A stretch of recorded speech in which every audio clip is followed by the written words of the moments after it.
नमस्कार दोस्तों, स्वागत है आप सभी का आपके अपने यूट्यूब चैनल पे। चैनल पर नए हो सब्सक्राइब जरूर करें, बेल आइकन को जरूर प्रेस करें ताकि वीडियो की नोटिफिकेशन आप तक पहुंचती रहे।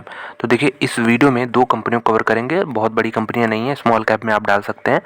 तो BEPL हो गई यहाँ पे, बंसाली इंजीनियरिंग पॉलीमर्स लिमिटेड।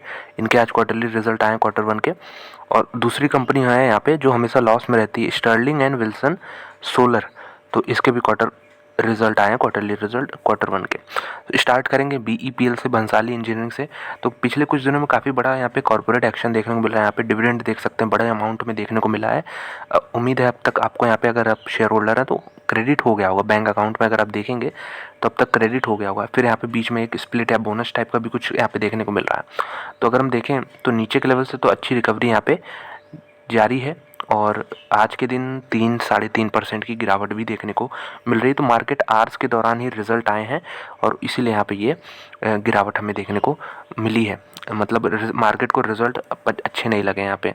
तो ये देखिए, एडजस्टमेंट के बाद ये जो मैंने ट्रेंड लाइन बनाई थी ये भी थोड़ी सी ऊपर चली गई है। तो बेसिकली यहाँ पे आप कह सकते हैं इस ट्रेंड लाइन के ब्रेकआउट के बाद यहाँ पे और अच्छी रैली बन सकती है। तो यहाँ पे राउंडिंग पैटर्न बना है, फिर से दोबारा यहाँ पे बना है और यहीं पे वैलिडेशन हो जाएगा इसके ऊपर निकलते ही। तो चार्ट यहाँ पे थोड़ा सा पॉजिटिव ही दिख रहा है मुझे, और नेगेटिव तो नहीं दिख रहा है यहाँ पे चार्ट में कुछ भी। तो रिजल्ट पे चलिए सीधे फोकस करते हैं। तो देखिए, 1 रुपये का यहाँ पे आपको डिविडेंड देखने को मिल जाएगा, 1 रुपये का इंटरिम डिविडेंड है ये। और यहाँ पे आते हैं रिजल्ट पे। तो सारे फिगर लाख में हम लोग करोड़ में कन्वर्ट करते हैं। देखिए, ये रहा आपका Q1 जो अप्रैल मई जून अभी खत्म हुआ है। ये हो गया मार्च वाला Q4। और ये Q1 हो गया जो कि 2022 का है, यहाँ पे आप देख सकते हैं। तो यहाँ पे आते हैं 2023 का फाइनेंशियल ईयर यहाँ पे 2022 है। जो टोटल इनकम है 307 करोड़ रहा है इस क्वार्टर में। पिछले क्वार्टर में 336 करोड़ था, एक साल पहले 344 करोड़ था। तो ट्रेंड यहाँ पे घटता हुआ ही दिख रहा है। पिछले साल 344 से घट के 336 हो गया पिछले क्वार्टर में, और अब इस क्वार्टर में घट के 307 हो गया है। तो यहाँ पे रेवेन्यू तो कंपनी का बढ़ नहीं रहा है। बात करते हैं खर्चों की, तो खर्चे कंपनी ने मैनेज किए हैं। यहाँ पे जो टोटल खर्चे हैं वो कम कर रहे हैं, ये अच्छी बात है। तो इसी वजह से जो प्रॉफिट बिफोर टैक्सेस बन रहे हैं यहाँ पे, लगभग आप कह सकते हैं 67-67 करोड़ है। पिछले क्वार्टर में तो बहुत कम था, 27 करोड़ था। एक साल पहले यहाँ पे 64-64 करोड़ का फिगर था। तो यहाँ पे रिजल्ट पॉजिटिव ही है यहाँ पे, क्योंकि इंक्रीमेंट देखने को मिल रहा है आपको ईयर ऑन ईयर। अगर हम बात करते हैं नेट प्रॉफिट की, तो नेट प्रॉफिट भी 50.5 करोड़ के आसपास का बन रहा है, जो कि पिछले क्वार्टर में 14 करोड़ था। एक साल पहले यहाँ पे 48 करोड़ था। तो ओवरऑल 2 करोड़ का जंप भी है ईयर ऑन ईयर। क्वार्टर तो ये पिछला क्वार्टर काफ़ी ख़राब गया था, इससे कंपैरिजन सही हो भी नहीं सकता। EPS की बात करते हैं तो 1.92 से बढ़ के ये जो है 2.03 हो गया, यानी 10 पैसे की यहाँ पे EPS में जंप देखने को मिल रही है। पिछले क्वार्टर में 0.57 था। तो ओवरऑल मैं कहूँगा एक गुड सेट ऑफ नंबर्स हैं। हो सकता है मार्केट के एक्सपेक्टेशन कहीं ज़्यादा हो, तो उस हिसाब से यहाँ पे गिरावट देखने को मिली है, वरना अच्छे नंबर है। कुछ दिनों बाद हो सकता है फिर से ये स्टॉक जो है अप ट्रेंड में, जो है अप ट्रेंड में पिछले कुछ महीनों से है, वो यहाँ पे जारी रखे। तो नेक्स्ट कंपनी यहाँ पे है Sterling and Wilson solar limited. और कंपनी ने बीच में थोड़ा सा नाम चेंज किया था, लेकिन उससे कुछ फ़र्क पड़ा नहीं है। अगर आज देखेंगे यहाँ पे 292 की क्लोजिंग है, लेकिन इसकी हिस्ट्री दोस्तों काफ़ी अच्छी नहीं रही है। यहाँ पे लिस्टिंग देख सकते हैं आप, लगभग 600 के ऊपर हुई थी, और यहाँ पे फिर लो भी इसने काफ़ी नीचे मारा। तो इस समय तो ऐसा लग रहा था, जब अगर आपको ये फेज़ याद हो, कि कंपनी फंडामेंटल से वाकई दम नहीं है। शुरुआत में हाइप बनाया गया था IPO के पहले, लेकिन उसके बाद फिर से गिरावट देखने को मिली। लेकिन कुछ रिकवरी ज़रूर आई है यहाँ पे। और अभी पिछले कुछ यहाँ पे आप कह सकते हैं 1 साल से लगभग एक रेंज में ही बना हुआ है। तो ये तो इसका चार्ट स्ट्रक्चर है। जब तक ब्रेकआउट नहीं आता ऊपर के साइड में या फिर नीचे के साइड में, यहाँ पे कुछ भी कहना मुश्किल है। यहाँ पे देख सकते हैं नीचे सपोर्ट ले रहा है बार बार। और अगर हम इमीडिएट सपोर्ट की बात करते हैं तो ये आपका यहाँ पे इमीडिएट सपोर्ट 200, यहाँ पे 65 से 270 का यहाँ पे सपोर्ट बन जाएगा। 270 मान के चलिए एक सपोर्ट है। ऊपर रेजिस्टेंस में ट्रेंड लाइन बना सकते हैं। यहाँ पे ट्रेंड लाइन यहाँ पे ये तैयार हो जाएगी। अगर आप इन सबको जोड़ के चलें तो ऊपर यहाँ पे एक रेजिस्टेंस टाइप का बन जाएगा आपका यहाँ पे, जो कि लेवल अगर आप देखें 320 के ऊपर निकलते हैं यहाँ पे और तेज़ी बनेगी।